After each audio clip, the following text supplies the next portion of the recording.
back to the hunting grounds. Today's video is going to be a little bit different. Today's video is going to focus on you guys getting to know me a little bit more, some of my passions, and some of the reasons I do what I do. And I hope you guys enjoy the video. Alright, so let's get started with the basics. My name is Stephen Fuller, and I'm a recent graduate. Within the last year, I've majored in conservation wildlife management with a minor in field biology and also another major in communication arts. Now you might be asking, why do I do these videos? I must have a lot of spare time on my hand. Actually, the answer is no. I do these videos because I'm very passionate about this. I'm passionate about teaching people, and I love to be in the outdoors.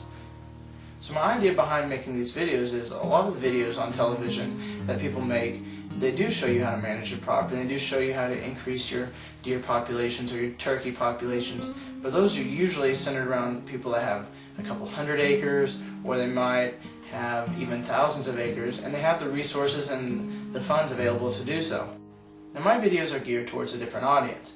My videos are geared toward those people who own maybe 5 acres, 10, 15, 30, 60 acres, and they don't have a lot of land to work with, they don't have a lot of funds to work with. And I actually think that's a lot of the people out there. Yes, the majority of the people are small landowners. And so my videos are geared to help them and show them a cost-effective way how to improve the wildlife habitat on their property and increase their populations. Now, do I know everything about conservation? The answer is no. I'm getting out there constantly, I'm getting my hands dirty, and I think that's a good way to learn. It's getting out there, getting into the work, sometimes failing, and that's how you're going to learn. So I encourage you to get out there, get your hands dirty, and even if you're going to fail, you're going to learn from that for the next time.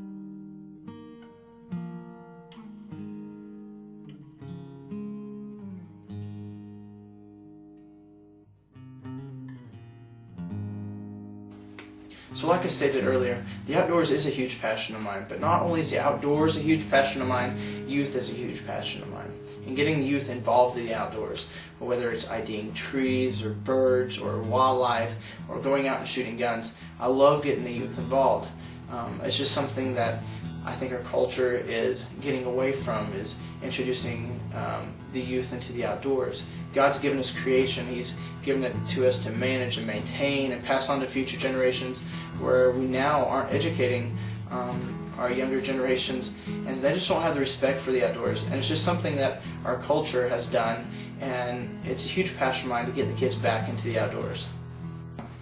Now I have been privileged enough to take some kids out and take them hunting or four-wheeler riding or just getting them outside, maybe shooting guns for the first time and they haven't shot any.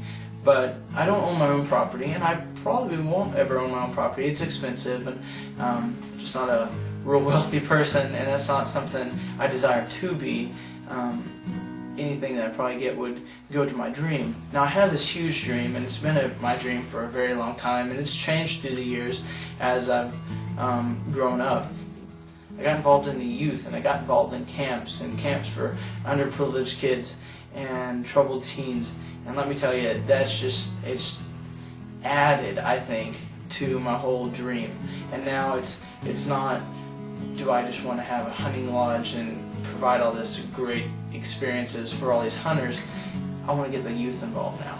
And I want to get the hunters involved with the youth. I want the hunters to come, and I want the proceeds from them coming and hunting and having a good time to allow kids to come to the camp and come to camp free, because normally they wouldn't be able to afford to go to camp, and we're allowing them to come to camp free. And this camp would have horseback riding, hiking, it'd get the kids involved, hands-on on creation,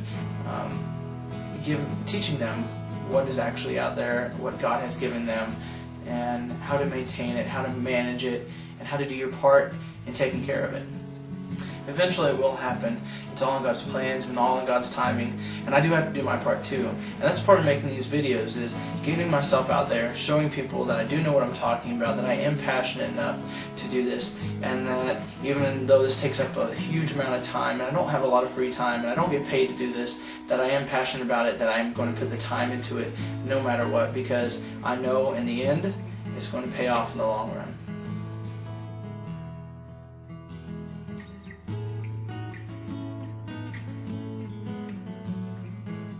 So growing up, I was very involved in the outdoors. I went outside all the time. You couldn't find me inside. I would be outside building forts in the woods, or be tracking something down, or finding animals, or catching little things and bringing them in. I was always outside. And when I became old enough to hunt by myself, I put tons of time into being in a deer stand, or in the ground blind, or stalking some kind of game. I loved it, and I was very passionate about it. It wasn't always about the kill for me. I loved being out in creation, out there in just the wilderness, sitting there, whether it's watching a bird or squirrels, or having some does walk by. Although, I knew I wasn't going to shoot them, and I started getting the shakes and just getting really excited and getting that blood flowing.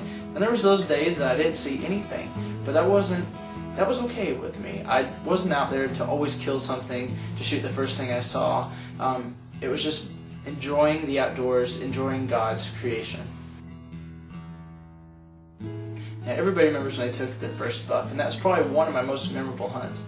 I remember it was about the first year I was really able to hunt by myself, and it was a muzzleloader season. I got there real early, and at that time my dad, he worked nights, and so he'd work from 6 at night to 6 in the morning. So I got out there really early and sitting by the sapling out there kind of in the middle of this little cleared area, and I remember just watching, and I scoped out my area, and I kept watching, and all of a sudden, you get that instinct. It's like, I gotta turn around. So I turned around slowly, and there's that nice 8-point, and it was so close. It was within 10 yards that I didn't even have to pick up my gun and aim. All I had to do was I just raised my gun, put it in my shoulders, and I knew I was going to hit it. And I took a shot, and I saw it run over the hillside down into this holler. And let me tell you, I was pumped. I ran all the way back home. My dad was not home yet. I actually got in the middle of our driveway, and we have Mount Everest for a driveway, where you have to drive up this huge, long dirt road uphill. And I was out there in the middle, and I mean, my dad literally almost had to run over me to even get up there, because I was so excited standing out in the middle of the road. And so we tracked it down, and sure enough, I made a good shot on it, and that's probably one of the most memorable hunts ever.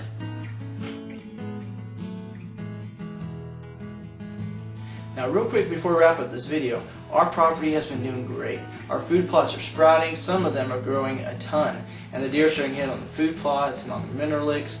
And our deer camera that we have on our mineral lick has just been getting a ton of photos lately. So take a look at these photos, and you'll be able to see some of the antler development on the bucks and some of the big bellies on the does. And they're fixing to give birth to fawns pretty soon, so hopefully you get some pictures of fawns. But check out these pictures.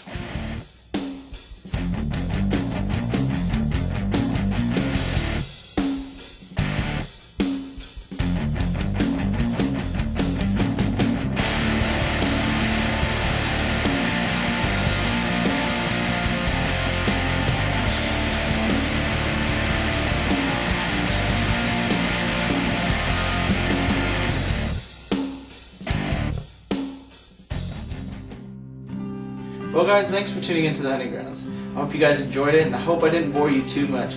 It's just that I'm a really personal person, and I wanted you guys to know more about me and a little bit of where I'm coming from. Now, on our property here, our 15 acres, I'm hoping that I don't run out of stuff to do. And so if you live nearby and you're using some kind of management technique on your property, I would love to come by and get some video footage so you can help teach and educate people as well. Now, I hope you tune in next week, and as always, have a better than average day. We're done. That's a cut. That's a wrap. That's a cut. That's a wrap. That's a wrap.